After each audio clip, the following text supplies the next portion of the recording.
నమస్కారం. Welcome to SR Telugu educational channel. ఇంతకు ముందు వీడియోలో మనం CBSE 10th class Telugu Telangana Telugu ప్రశ్నాపత్రం గురించి వివరించుకున్నాం. ఆ తరువాతి వీడియోలో అపరిచిత గద్యాలు ఏ విధంగా వస్తాయి, ఎన్ని మార్కులు కేటాయించారు, అందులో మంచి మార్కులు సాధించాలంటే ఏం చేయాలి అనే విషయాలను చర్చించుకున్నాం. ఈ వీడియోలో సెక్షన్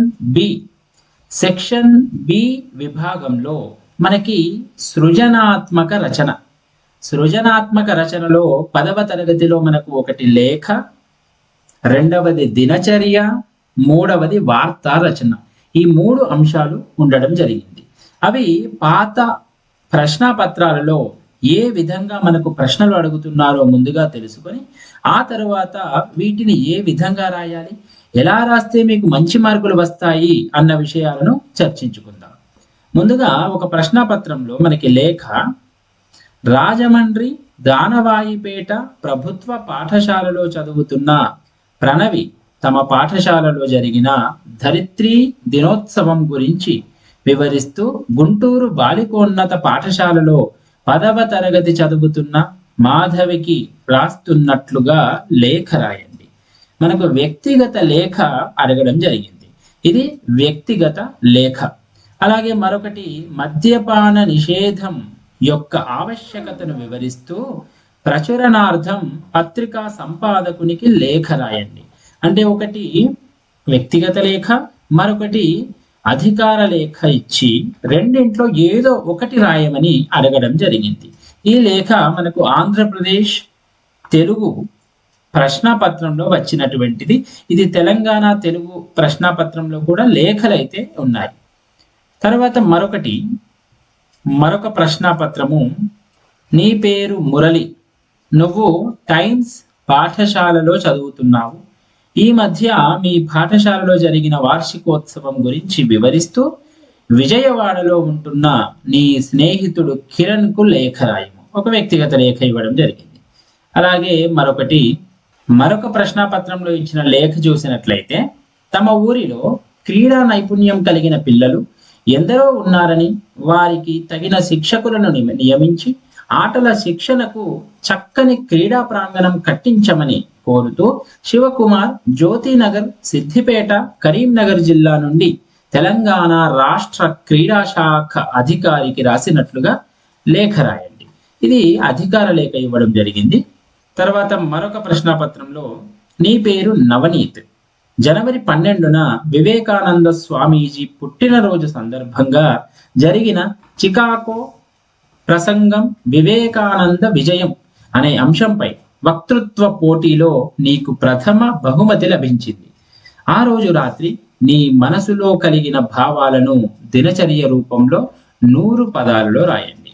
ఇక్కడ దినచర్య గమనించినట్లయితే నీకు వక్తృత్వ పోటీ, అందులో ప్రథమ బహుమతి వచ్చింది, దాని గురించి ఒక దినచర్య రాయమని చెప్పారు. లేఖ రచన, మిషన్ భగీరథ ద్వారా మంచినీటి సరఫరా త్వరగా అందించమని కోరుతూ మున్సిపల్ శాఖ అధికారికి ఒక లేఖ రాయమంటున్నారు. మున్సిపల్ శాఖకి ఒక లేఖ, అధికార లేఖ ఇవ్వడం జరిగింది. ఇక్కడ దినచర్యనేమో స్వామి వివేకానంద పుట్టినరోజు సందర్భము, వక్తృత్వ పోటీ అని.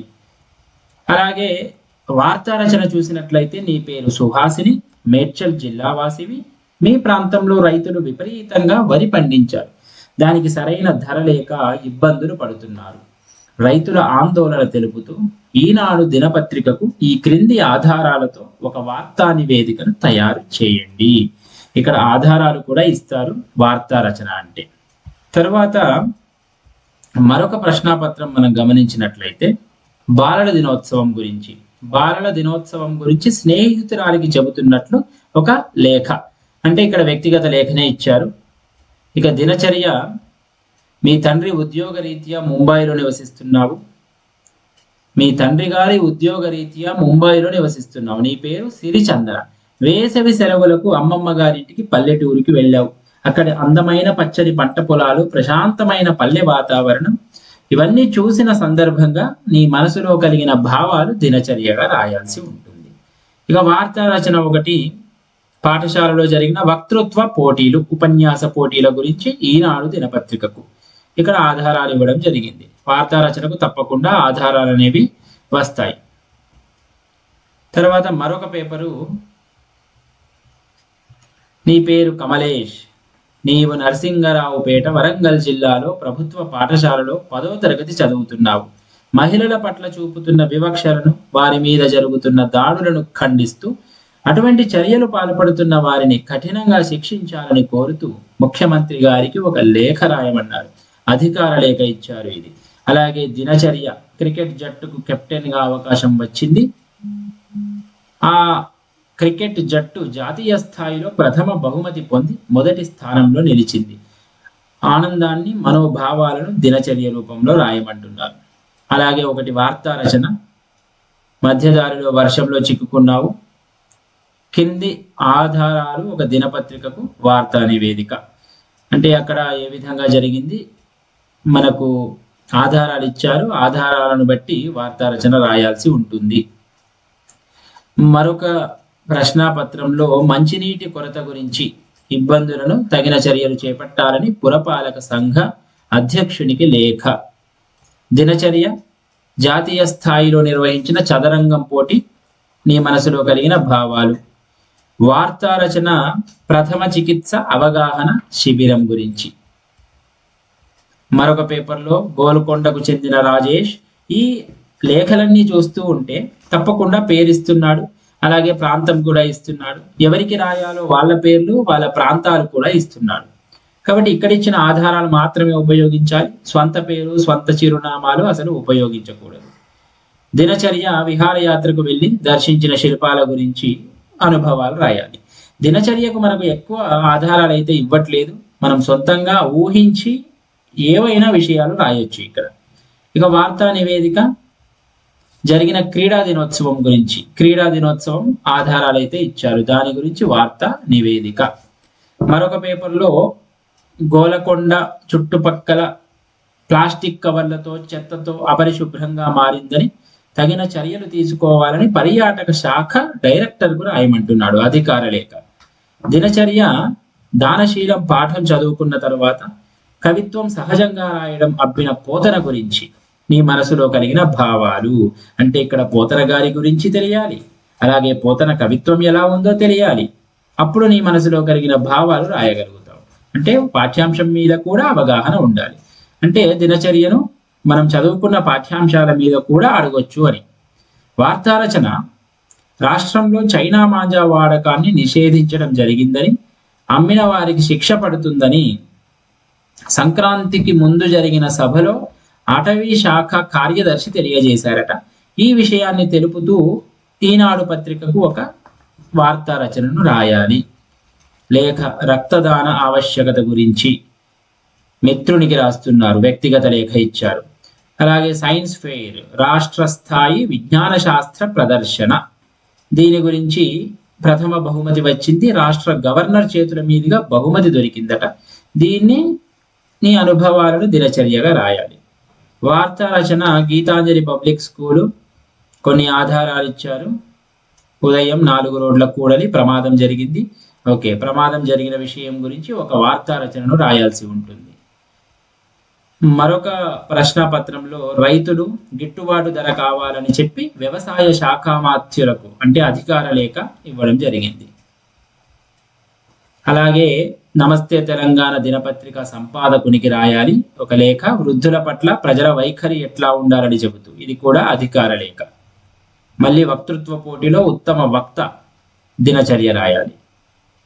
నగర కేంద్ర గ్రంథాలయంలో జరిగినటువంటి తెలంగాణ జాతీయాలు, సామెతలు, వాటి వైభవం అన్న అంశంపై కార్యక్రమం, దీని గురించి నమస్తే తెలంగాణ దినపత్రికకు ఒక వార్తా రచనను తయారు చేయాల్సి ఉంటుంది. మరొకటి అధికార లేఖ ఇచ్చారు, విత్తనాలు సకాలంలో అందించాలని వ్యవసాయ అధికారికి లేఖ, అధికార లేఖ. మరొకటి దినచర్య సైన్స్ ఫెయిర్ విజ్ఞాన ప్రదర్శన, విజ్ఞాన శాస్త్ర ప్రదర్శన గురించి దినపత్రికకు ఒక వార్తా నివేదికను రాయమంటున్నారు. ఇక్కడ వార్తా నివేదిక లేదా లేఖ, ఈ రెండు ఇవ్వడం జరిగింది. ఈ విధంగా మనకు పాత ప్రశ్నపత్రాలలో లేఖలు మరియు వార్తా రచన, దినచర్య కానవస్తూ ఉన్నాయి. కాబట్టి దినచర్య ఇస్తే సొంతంగా చాలా ఊహించి రాయాల్సి ఉంటుంది. వార్తా రచనకైతే అక్కడే ఆధారాలు ఇస్తారు కాబట్టి ఆధారాలను బట్టి కొంచెం సులభంగా వార్తా రచన రాసే అవకాశం అయితే ఉంది. దాదాపుగా దినచర్యకు వార్తా రచనకు దాని ప్యాటర్న్ అనేది దాదాపుగా ఒక విధంగానే ఉంటుంది. కాకపోతే వార్తా రచనకు ఒక శీర్షికను కూడా పెట్టాల్సి ఉంటుంది. దినచర్యకైతే శీర్షిక ఏమీ ఉండదు, సొంతంగా తమ అనుభవాలు తాము రాస్తున్నట్లుగా ఉండాలి. వార్తా నివేదిక అయితే ప్రథమ పురుషులు రాస్తాం. అలాగే ఈ దినచర్య రాసుకునేటప్పుడు ఉత్తమ పురుషులు రాస్తూ ఉంటాం. ఇక లేఖ రెండు రకాలు, వ్యక్తిగత మరియు అధికార. ఎక్కువగా ఇవే అడుగుతూ ఉన్నారు. వ్యక్తిగత కానీ లేదా అధికార లేఖ కానీ వచ్చే అవకాశం అయితే ఉంటుంది. ఇక దీని తర్వాత లేఖ ఏ విధంగా రాయాలి, ప్యాటర్న్ ఎలా ఉంది, సులభంగా మార్కులు ఏ విధంగా సంపాదించవచ్చో తెలుసుకుందాం. అలాగే వార్తా రచన మరియు దినచర్య గురించి కూడా దీని తర్వాత విషయంలో మనం తెలుసుకోవడానికి ప్రయత్నిద్దాం. ఇప్పుడు ఆ పాత ప్రశ్న పత్రాలకు సంబంధించినటువంటి మార్కింగ్ స్కీమ్ అంటే ఆ కీ పేపర్ గురించి ఒకసారి గమనిద్దాం. పాత పేపర్లలో ఉన్నటువంటి కీ పేపర్స్, ఇది అపరిచిత గద్యాలు మనం ఇంతకు ముందే చర్చించుకోవడం జరిగింది.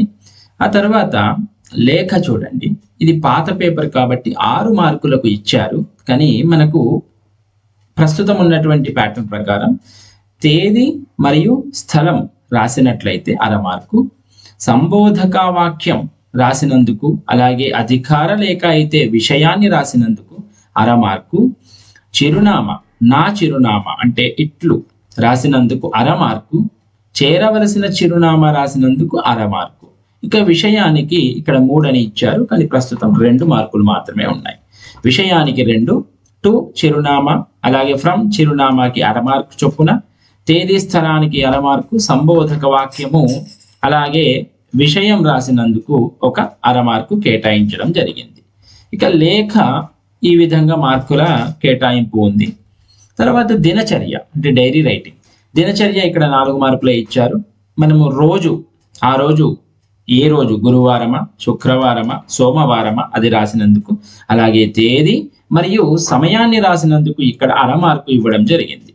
అలాగే స్పందించిన విధానము అంటే ఆ ఆలోచన, ఆ ఊహించి స్పందించిన విధానానికి 1.5 మార్క్ అని, భావ వివరణకు 2 మార్కులని ఇది పాత పేపర్లో ఇచ్చారు. కానీ ప్రస్తుతానికి మనకు తేదీ రాసినందుకు 1/2 మార్క్ అని, సమయం రాసినందుకు 1/2 మార్క్ అని, మొత్తం విషయానికి 3 మార్కులని కేటాయించడం జరిగింది. ఇక వార్తా నివేదిక 4 మార్కులకు ఊరి పేరు 1/2 మార్కు, తేదీకి 1/2 మార్కు, శీర్షికకి 1 మార్కు ఇచ్చారు. కానీ ప్రస్తుతానికి శీర్షికకి 1/2 మార్కు, తేదీ మరియు ఊరు పేరు రాసినందుకు 1/2 మార్కు, పూర్తి విషయం రాసినందుకు 3 మార్కులు కేటాయించడం జరిగింది. ఇవి ఏ విధంగా రాయాలో కూడా మనకు కొన్ని పేపర్లలో ఇవ్వడం జరిగింది. అది కూడా ఒకసారి మనం గమనిద్దాం. ఇందులో మరొక పేపర్లో మనం చూసినట్లయితే ఇది మార్కింగ్ స్కీమ్. ఇది మన శాంపుల్ పేపర్, ప్రస్తుతం 2023-24కు ఇచ్చినటువంటి శాంపుల్ పేపర్.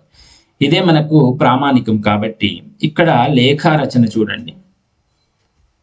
ఇక్కడ లేఖా రచనలో తేదీ మరియు స్థలము రాసినందుకు 1/2 మార్కు, సంబోధన రాసినందుకు 1/2 మార్కు, అంశానికి తగిన భావ ప్రకటనకి 2 మార్కులట, రాసిన వారి చిరునామాకి 1/2 మార్కు, కవరుపై చిరునామాకి 1/2 మార్కు. అంటే ఇట్లు కింద రాసిన దానికి 1/2 మార్కు, అలాగే చిరునామా రాసిన దానికి 1/2 మార్కు, విషయానికి కేవలం 2 మార్కులే ఇచ్చారు. ఇక్కడ వ్యక్తిగత లేఖ అడిగారు కాబట్టి సంబోధన మాత్రమే అడిగారు. ఒకవేళ అధికార లేఖ వస్తే సంబోధన మరియు విషయం కూడా ఉంటుంది, దానికి కూడా 1/2 మార్కు. ఇక ఈ ప్యాటర్న్ చూడండి ఏ విధంగా రాయాలో. ముందుగా తేదీ, ఈ విధంగా తేదీ రాసి కామా ఉంచాలి తప్పకుండా. తర్వాత ప్రాంతాన్ని రాసి ఫుల్ స్టాప్ ఇవ్వాల్సి ఉంటుంది. తేదీ మరియు ప్రాంతం. మరలా ఎడమ వైపున ప్రియమైన రవి, ఎవరికి ఇస్తే వారికి, ఒకవేళ అధికార ఇస్తే గౌరవనీయులైన అంటూ రాస్తాం. ఇక్కడ ఉభయ కుశలోపరి అని ఒకటే పదంలో రాసేశాడు. అంటే ఉభయ కుశలోపరి అంటే మీరు బాగున్నారా, మేము బాగున్నాం అని చెప్పడం, లేదా మేము బాగున్నాం ఇక్కడ, అక్కడ మీరు ఏ విధంగా ఉన్నారు, లేదా బాగున్నారని ఆశిస్తున్నాను, ఇలా ఒక 2 లైన్లు రాయవచ్చు. లేదా ఉభయ కుశలోపరి అని కూడా పూర్తి చేయవచ్చు. ఇక విషయము, మనం మన పాఠశాలలో రక్తం యొక్క ఉపయోగాలు చదువుకున్నాం కదా. ఆ రక్తం రోగులకు, ఇలా ఏ విషయాన్ని పూర్తి చేశాడు. చివరకు ఈ లేఖ నేను ఎందుకు రాస్తున్నావు అనే విషయం ఇచ్చారు. తర్వాత ఇంతే సంగతులు. ఈ లేఖ అందగానే మరో లేఖ రాయగలవు అని కూడా మనం చేర్చవచ్చు. ఇక ఇట్లు ఇచ్చారు, నీ స్నేహితుడు, ఇట్లు నీ స్నేహితుడు. ఒకవేళ అధికార లేఖ ఇస్తే ఇట్లు మీ విశ్వాసపాత్రుడు, ఆ విధంగా ఇవ్వవచ్చు. ఇట్లు నీ స్నేహితుడు రాకేష్, 10వ తరగతి, ఎంబీడి పాఠశాల, హైదరాబాద్. అక్కడ కేవలం రాకేష్ 10వ తరగతి అని మాత్రమే ఇచ్చారు. హైదరాబాద్ అనే ప్రాంతం కూడా ఇచ్చారు. కాబట్టి ఏదో ఒక పాఠశాల పేరు ఇక్కడ చేర్చడం జరిగింది. ఇక చేరవలసిన చిరునామాలో టి రవి అని ఇచ్చారు. అక్కడ సన్ ఆఫ్ టి రామారావు, 10వ తరగతి, అనంతపురం. కాబట్టి ఇక్కడ జిల్లా పరిషత్ హై స్కూల్ అని ఇవ్వడం జరిగింది. ఈ విధంగా పూర్తి చిరునామా రాసినప్పుడే అరమార్కు చొప్పున రావడం జరుగుతుంది. ఇక రచనా ప్రక్రియ 80 నుండి 100 పదాలు రాయాలి అని చెప్పి ఇక్కడ తెలియజేశారు. దినచర్యలో తేదీ రాసినందుకు అరమార్కు, సమయం రాసినందుకు అరమార్కు, విషయాన్ని రాసినందుకు 4 మార్కులు అని చెప్పారు. అంటే ఇక్కడ ఇంతకు ముందు పాత పేపర్లలో వారం కూడా రాయాలని ఇచ్చారు. అది రాసినందువల్ల ఏమీ మార్కు పోగొట్టుకోవడం జరగదు కాబట్టి రాయడమే ఉత్తమం అని చెప్పొచ్చు. అంటే ఆ రోజు ఏ వారం అయితే ఆ వారం, గురువారం, శుక్రవారం, సోమవారం, ఆ విధంగా వారాన్ని రాసి, తర్వాత తేదీ అని హెడ్డింగ్ పెట్టి తేదీ రాసి, సమయం అని పెట్టి రాత్రి 9:30 గంటలు, రాత్రి 8 గంటలు, 8:30 గంటలు, 9 గంటలు, 9:30 గంటలు, ఈ విధంగా రాయవచ్చు. కేవలం రాత్రి పూటనే దినచర్య రాస్తాము కాబట్టి రాత్రి అని ఉదాహరించడమే మంచిది. ఇక చివరగా ఇక్కడ ఎడమ వైపు రాస్తే పేరు రాయవచ్చు. మనకి ఇక్కడ మార్కింగ్ స్కీమ్ లో అయితే పేరు ఇవ్వలేదు, కానీ పేరు ఇచ్చినందువల్ల మార్కులు పోవు కాబట్టి పేరు రాయడం ఉత్తమం.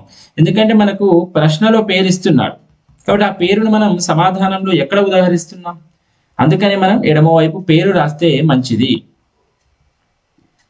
ఇక ఈ రోజు నా జీవితంలో ఒక అపూర్వమైన రోజుగా ఎప్పటికీ గుర్తుండిపోతుంది. చూడండి, ఆ ఊహించి సృజనాత్మకంగా రాయడం జరిగింది. కేవలం ఉత్తమ పురుష, తాను ఉత్తమ, తన గురించి తాను చెప్పుకోవడమే ఇందులో ఉంటుంది. కాబట్టి పూర్తిగా విషయం అంతా ఉత్తమ పురుషలోనే ఉండాలి. ఎప్పుడు కూడా మరొక రకంగా ఆ విషయాన్ని మార్చకూడదు. ఉత్తమ పురుషలోనే రాస్తూ వెళ్ళాలి మొత్తం. వార్తా రచన. ఇక వార్తా రచనకి ఊరు పేరు, తేదీ 2 రాసినందుకు అరమార్క్ ఇచ్చారు. శీర్షిక రాసినందుకు 1 అరమార్కు. ఇక మొత్తం విషయానికి 3 మార్కులని తెలియజేశారు. ఖచ్చితంగా ఆధారాలు అన్ని ఉపయోగించాలని చెప్తున్నాడు. అంటే అక్కడ మనకు ఆధారాలు ఇస్తారు, ఏ ఆధారాన్ని కూడా వదలడానికి వీల్లేదు. ప్రతి ఆధారంతో కొంత 2-3 వాక్యాలు, 1 వాక్యమో తప్పనిసరిగా రాయాల్సి ఉంటుంది. చూడండి, ఇక్కడ ప్రాంతం ఇచ్చాడు, గద్వాల్, అక్టోబర్ 20, నమస్తే తెలంగాణ. అక్కడ మనకి ఏ పత్రికకు రాయాలని కూడా ఇస్తారు కాబట్టి ఆ పత్రిక పేరు ఉదాహరించాలి. విద్యార్థిని చూపిన తెగువ, ఇది శీర్షిక. శీర్షిక అనేది మనం రాసే వార్తా రచన మొత్తాన్ని తెలియజేసేదిగా ఉండాలి. అలా మంచి శీర్షికను ఎంచుకుంటేనే అరమార్క్ అనేది వస్తుంది. ఇక ఇక్కడ ప్రాంతము మరియు తేదీ, ఏ పత్రికకు రాస్తున్నామో అది అక్కడ రాయాల్సి ఉంటుంది. ఇక ఆ ఎత్తుగడ, అంటే ఆ వార్తను ప్రారంభించే విధానం కూడా అందంగా ఉండాలి. ఈ వార్తా రచన ఇంకా వివరంగా ఎట్లా రాయాలి అనే విషయం నేను డిస్క్రిప్షన్ లో వీడియో లింక్ ఇస్తాను. అది చూసినట్లయితే మీకు వార్తా రచనలు ఎలా రాయాలి ఆ వరుస క్రమం అంతా తెలియజేశాను. అలాగే లేఖ రచన కూడా వీడియో డిస్క్రిప్షన్ లో ఇస్తాను. అది కూడా చూసి ఏ లేఖ ఏ విధంగా రాయాలో మీరు తెలుసుకోవచ్చు. ఇక్కడ మనకి కొన్ని పేరాలుగా విభజించబడి ఇవ్వడం జరిగింది.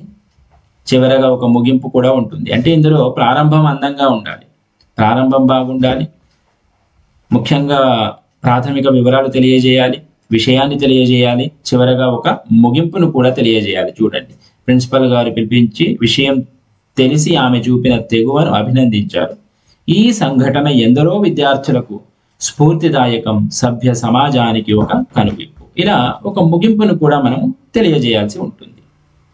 ఇది ప్రస్తుతం మన 2023-24కు ఇచ్చినటువంటి శాంపుల్ పేపర్లో ఉన్నటువంటి విషయం. మరొక పేపర్ చూసినట్లయితే ఇందులో వ్యాసరూప ప్రశ్నలు, ఇక్కడ చూడండి దినచర్య ఇచ్చారు. దినచర్యలో తేదీ రాసినందుకు అరమార్క్ అని, సమయానికి అరమార్కు, విషయ విస్తరణ, సరళమైన భాష, విరామ చిహ్నాలు, వాక్యాల కూర్పు, అంశానికి తగిన భావ ప్రకటనకి 3 మార్కులు. ఇలా తేదీ, సమయం, అరమార్కు చొప్పున అంశానికి తగిన భావాన్ని ప్రకటిస్తే 3 మార్కులు అని ఇక్కడ తెలియజేశారు. ఇక్కడ మనకి ఇచ్చారు చూడండి, తేదీ ఉంది ఇక్కడ, అలాగే సమయం కూడా ఇచ్చారు. ఇక్కడ దినచర్య ఏమిటో, ఈ ఎన్నికల ప్రచారం కోసం సామాన్య ప్రజలను ఎందుకు ఇబ్బంది పెడతారో ఈ నాయకులు, ఈ విధంగా ప్రారంభం అనేది ఇచ్చారు. చాలా వివరంగా ఇక్కడ రాయడం జరిగింది చూడండి. ఇక్కడ మనకి పేరు కూడా ఇచ్చారు. కాబట్టి పేరు రాయడం అనేది మంచిదని చెప్పొచ్చు. ఎడమ వైపు, కుడి వైపు ఎక్కడో చోట పేరును మాత్రం రాయాలి. వార్తా నివేదిక ఊరు పేరు, తేదీకి అరమార్కు, శీర్షిక రాసినందుకు అరమార్కు, విషయానికి 3 మార్కులు ఇక్కడ ఇచ్చారు. ఇచ్చిన ఆధారాలన్నీ ఉపయోగించాలి. రైతుల కన్నీరు అని శీర్షిక ఇచ్చాడు. ఇక్కడ రైతుల కన్నీరు, మహబూబ్ నగర్, తేదీ ఫిబ్రవరి 10. ఇలా ప్రాంతము, తేదీ రాసి విషయాన్ని మొదలు పెట్టేశాడు. స్థానిక రైతు సంఘం భవనంలో ఇలా జరిగింది, ప్రాథమిక వివరాలు ఇవి. విషయం అంతా చెప్పాడు. చివరగా ఒక ముగింపు కూడా ఉంటుంది చూడండి. రైతు నాయకులు అందరూ కలిసి ఈ విషయాలపై ఒక వినతి పత్రాన్ని ప్రభుత్వానికి అందించాలని ఈ సమావేశంలో తీర్మానించారు. ఇది ఒక తీర్మానం. మనకి ఇక్కడ ఇంకా నమస్తే తెలంగాణ దినపత్రిక అని బ్రాకెట్లో ఇక్కడ వివరాలు కూడా, అంటే ఎవరు రాశారు ఈ పత్రిక, ఈ వార్తా రచన అనేది కూడా ఇచ్చారు చూడండి. రోహన్, 10వ తరగతి, ప్రభుత్వ పాఠశాల, మహబూబ్ నగర్. అంటే వార్తా రచనకి కూడా నీ పేరు రోహన్, నువ్వు 10వ తరగతి చదువుతున్నావు, ఈ విధంగా ఇస్తారు. మరి ఆ వివరాలు కూడా మనం ఎక్కడో చోట ఉదాహరించాలి కదా. అందుకనే ఇక్కడ మనకి కుడి వైపున ఇవి రాయడం జరిగింది. కాబట్టి వార్తా రచనకు ఈ విధంగా రాస్తే మార్కులు తీసే అవకాశం అయితే లేదు, ఎందుకంటే దీనికి ప్రత్యేకంగా మార్కులు ఇవ్వలేదు. కానీ ఇది రాయడం వల్ల మార్కుల పైన 3 మార్కుల పైన ప్రభావితం చూపిస్తుంది అని చెప్పొచ్చు. లేఖారచన, ఇక లేఖారచన తేదీ స్థలానికి అరమార్కు, సంబోధన అరమార్కు, విషయ విస్తరణ, సరళమైన భాష, విరామ చిహ్నాలు, వాక్యాల కూర్పు, అంశానికి తగిన భావ ప్రకటనకి 2 మార్కులు, చిరునామా అరమార్కు, ఇట్లోకి అరమార్కు. కాబట్టి ఇక్కడ వివరంగా ఇచ్చారు చూడండి. విషయాన్ని విస్తరించేటప్పుడు సరళమైన భాష వాడాలని, విరామ చిహ్నాలు తప్పకుండా ఉండాలి, ఫుల్ స్టాప్, కామా ఇవి మీరు వాడకపోయినా మార్కులు తగ్గించవచ్చు. వాక్యాల కూర్పు కూడా అందంగా ఉండాలి. ఇవన్నీ కూడా మార్కులు కేటాయించేటప్పుడు చూస్తారు. ఇక్కడ ఒక లేఖ మనకు వివరంగా ఇవ్వడం జరిగింది. ఇది అధికార లేఖ చూడండి. తేదీ ఇచ్చాడు, కామా, ప్రాంతము, ఫుల్ స్టాప్ తప్పకుండా ఉపయోగించాలి. శ్రీయుత అధ్యక్షులు గారికి లేదా శ్రీయుత గౌరవనీయులైన అధ్యక్షులు గారికి ఇలా కూడా ఉదహరించవచ్చు. అధ్యక్షులు గారికి, కామ, హనుమకొండ పురపాలక సంఘం, కామ, అది ఎక్కడుంది? హనుమకొండలో ఉంది. చూడండి, ముందు ఎవరికి రాస్తున్నాడు అంటే అధ్యక్షులకి. ఈ అధ్యక్షులు ఎక్కడుంటారు? హనుమకొండ పురపాలక సంఘంలో. మరి ఈ సంఘం ఎక్కడుంది? హనుమకొండలో. ఈ విధంగా చాలా వివరంగా ఇచ్చారు. విషయము, అధికార లేఖలో తప్పనిసరిగా విషయం ఉండాలి, గమనించండి. విషయము, మంచినీటి కొరత నివారించి ప్రజలకు తాగునీటి సౌకర్యాన్ని కలిగించమని అభ్యర్థించుట గూర్చి. విషయం అనేది గూర్చి అన్న పదంతో పూర్తవుతుంది. ఆర్య, ఆర్య లేదా అయ్యా అని ఉపయోగించవచ్చు. ఆర్య అంటే సర్ అని అర్థం. నమస్కారాలు, నా పేరు. అధికార లేఖలో తప్పనిసరిగా వ్యక్తిగత వివరాలు ఇవ్వాల్సి ఉంటుంది. నా పేరు శ్రీనివాస్, నేను ఇక్కడ గత కొన్ని రోజులుగా నివసిస్తున్నాను లేదా కొన్ని సంవత్సరాలుగా నివసిస్తున్నాను, మా కాలనీలో మంచినీటి కొరత ఉన్నది.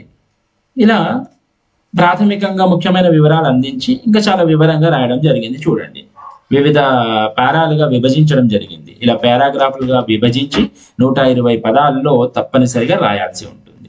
చివరగా, మా యందు దయతో మా కాలనీకి త్వరలో మంచినీటి కొరతను తీర్చి మా దాహార్తిని తగ్గించమని కోరుతున్నాము, నమస్కారములతో. ఇట్లు వివరంగా ఉండాలి. తమ విధేయులు, తమ విధేయురాలు, విధేయుడు, విధేయులు ఇలా వాడొచ్చు. పేరు, అలాగే కాలనీవాసులంతా కలిసి రాస్తున్నారు కాబట్టి గాంధీనగర్ కాలనీవాసులు. ఈ కాలనీ ఎక్కడుంది? హనుమకొండ పురపాలక సంఘంలో ఉంది. ఈ సంఘం ఎక్కడుంది? హనుమకొండలో. కాబట్టి వివరంగా ఉంది. ఇక్కడ కూడా శ్రీయుత అధ్యక్షులు, ఇక్కడ చిరునామాని హెడ్డింగ్ కూడా పెట్టవచ్చు. శ్రీయుత అధ్యక్షులు ఎక్కడ ఉంటాడు? పురపాలక సంఘ కార్యాలయంలో. అది ఎక్కడ ఉంది అంటే హనుమకొండలో. ఆ హనుమకొండ ఎక్కడ ఉంది? వరంగల్ జిల్లా. ఇలా మంచి వివరంగా ఉన్నటువంటి చిరునామా రాయాలి. అంటే ఈ లేఖను మనం పోస్టులో వేస్తే కనుక అది వారికి చేరేలాగా చిరునామా అనేది ఉండాలి.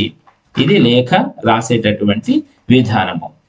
ఇక మరొక పేపర్లో ఇచ్చినటువంటి వివరాలు చూద్దాం. ఇక్కడ లేఖ, ఇది కూడా 6 మార్కుల విషయము కాబట్టి వద్దు. దినచర్య ఇచ్చాడు, అలాగే వార్తా రచన. అంటే మార్కుల కేటాయింపు ఎలా ఉండాలో ఇచ్చాడు అంతే. ఇక్కడ మనకి కీ అనేది ఇవ్వలేదు. కీ ఇచ్చినటువంటి విషయాలు మాత్రం మనము చర్చించుకోవడానికి ప్రయత్నిద్దాం.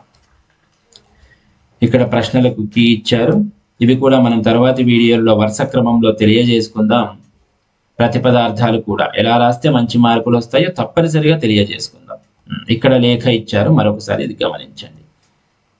ఇది కూడా అధికార లేఖ. తేదీ మరియు స్థలం రాయాలన్నాడు. శ్రీయుత కమిషనర్ జిహెచ్ఎంసి హైదరాబాద్ వారికి విషయము: వానాకాలంలో రోడ్డు ప్రమాదాలు జరగకుండా తక్షణ చర్యలు తీసుకోమని కోరుతూ. ఇక్కడ చూడండి, అయ్యా అన్నాడు. ఇంకా విషయం అంతా చెప్పాడు, పేరాలుగా విభజించాడు, గమనించండి. తర్వాత ఇట్లు మీ విధేయుడు విశ్వతేజ, సైనిక్పురి హైదరాబాద్. చిరునామా శ్రీయుత కమిషనర్ జిహెచ్ఎంసి ప్రధాన కార్యాలయం, lower tank bund, Basheerbagh Hyderabad. కొన్నిసార్లు ఈ పూర్తి చిరునామా ఇవ్వకపోయినా మీరు చేర్చుకోవాల్సి ఉంటుంది. వాడు హైదరాబాద్ అంటాడు, అప్పుడు హైదరాబాద్లో మనం ఏదో ఒక కాలనీని ఇక్కడ చేర్చాలి. ఇక్కడ జిహెచ్ఎంసి ప్రధాన కార్యాలయం హైదరాబాద్ అంటాడు, అప్పుడు జిహెచ్ఎంసి కార్యాలయం ఎక్కడ ఉందో ఒక అవగాహన ఉండాలి. లేకపోయినా సరే ఏదో ఒక చిరునామాని తప్పకుండా మనం ఉదాహరిస్తేనే ఆ పూర్తి మార్కులు మనము పొందవచ్చు. ఇక దినచర్య చూడండి. తేదీ రాశాడు, తేదీ ఇవ్వలేదు. తేదీ రాత్రి సమయాన్ని ఇచ్చాడు, రాత్రి 8:30 నిమిషాలు, 8 గంటల 30 నిమిషాలు. విషయం అంతా రాశాడు, చివరగా పేరు కూడా ఉంది. కాబట్టి ప్రస్తుతం ఇచ్చిన మోడల్ పేపర్లో పేరు ఇవ్వలేదు, కానీ పేరు రాయడమే మంచిది. రాయకపోతే పోయేదేమి లేదు, ఒకవేళ రాస్తే పోయేదేమి లేదు కదా. కాబట్టి రాస్తే మంచిది, ఎందుకంటే ప్రశ్నలో పేరిస్తున్నాడు కాబట్టి మీరు చివరగా పేరైతే రాయండి. చదవచ్చు. కుడి వైపున పేరు ఇచ్చాడు కాబట్టి కుడి వైపున పేరును తప్పకుండా రాయాలి. అందులో ఉదాహరించినప్పుడు, ఉదాహరించకపోతే మీ పేరు అక్కడ రాయకూడదు, అక్కడ ఇస్తేనే రాయాలి. వార్తా రచన చూడండి. వార్తా రచన మనకి క్రీడలతో ఆరోగ్యం అన్నాడు. బాసర తేదీ ఇచ్చాడు, అంతే. శీర్షిక ఒకటి బాగుండాలి, అలాగే తేదీ ప్రాంతము 2 ఇవ్వాలి. ఇది పూర్తిగా ఇవ్వలేదు, అసంపూర్తిగా ఉంది. కింద వాళ్ళ ఒక పేరు కనుక ఇచ్చినట్లయితే కింద పేరును కూడా మనము రాస్తే మంచిది. మరొక మోడల్ పేపర్లో ఇక్కడ కూడా మార్కుల కేటాయింపు మాత్రమే ఇచ్చారు, పూర్తి సమాధానాలు ఇవ్వలేదు. పూర్తి సమాధానాలు ఉన్నవి మాత్రం చర్చించుకుందాం. ఇంకా వివరంగా మీకు కావాలంటే డిస్క్రిప్షన్లో నేను లేఖ అలాగే వార్తా రచన వీటి వీడియో లింక్స్ అయితే ఇస్తాను. అవి గమనించి ఇంకా పూర్తిగా ఏ విధంగా రాయాలో తెలుసుకోవడానికి ప్రయత్నించండి. అలాగే ఈ డ్రైవ్ లింక్ కూడా మీకు డిస్క్రిప్షన్లో పెడతాను. ఆ లింక్ ఓపెన్ చేసి మీకు ఇక్కడ 10th కు సంబంధించిన బ్లూ ప్రింట్ ఉంది, అలాగే మార్కింగ్ స్కీమ్స్ ఉన్నాయి. ఇందులో మీరు ఆ ప్యాటర్న్ క్వశ్చన్స్కి సమాధానాలు ఎలా రాయొచ్చో తెలుసుకోండి. అలాగే శాంపుల్ పేపర్స్ ఉన్నాయి. శాంపుల్ పేపర్స్లో కూడా ఒక్కొక్క అంశాన్ని ప్రాక్టీస్ చేసుకోవాలి. అలాగే స్టడీ మెటీరియల్స్ ఉన్నాయి. స్టడీ మెటీరియల్స్ కూడా మీరు గమనించవచ్చు. సంధులు అన్నింటికి స్టడీ మెటీరియల్స్ ఉన్నాయి. అలాగే వర్క్షీట్స్, కొన్ని వర్క్షీట్స్ కూడా ఉన్నాయి. ఇంకా కొన్ని సిద్ధం చేసి నేను ఇందులో ఉంచడానికి ప్రయత్నిస్తాను. ఇవి మల్టిపుల్ చాయిస్ క్వశ్చన్స్కి మీకు ప్రాక్టీస్ కోసం ఉపయోగపడతాయి. ఈ స్టడీ మెటీరియల్స్లో కూడా మీకు కొన్ని మల్టిపుల్ చాయిస్ చాలా ఉన్నాయి. ఉదాహరణకి చూడండి, గ్రామర్. ఇందులో మీకు మెటీరియల్తో పాటు మల్టిపుల్ చాయిస్ క్వశ్చన్స్ కూడా ఉన్నాయి. ఇవి మీకు ప్రాక్టీస్ కోసం ఉపయోగపడతాయి. తర్వాతి వీడియోలో తర్వాతి అంశము సంధుల గురించి. సంధుల్లో అన్ని సంధుల గురించి చర్చించుకొని క్లుప్తంగా మల్టిపుల్ చాయిస్ క్వశ్చన్స్ కొన్ని సాధన చేయడానికి ప్రయత్నిద్దాం. ధన్యవాదాలు.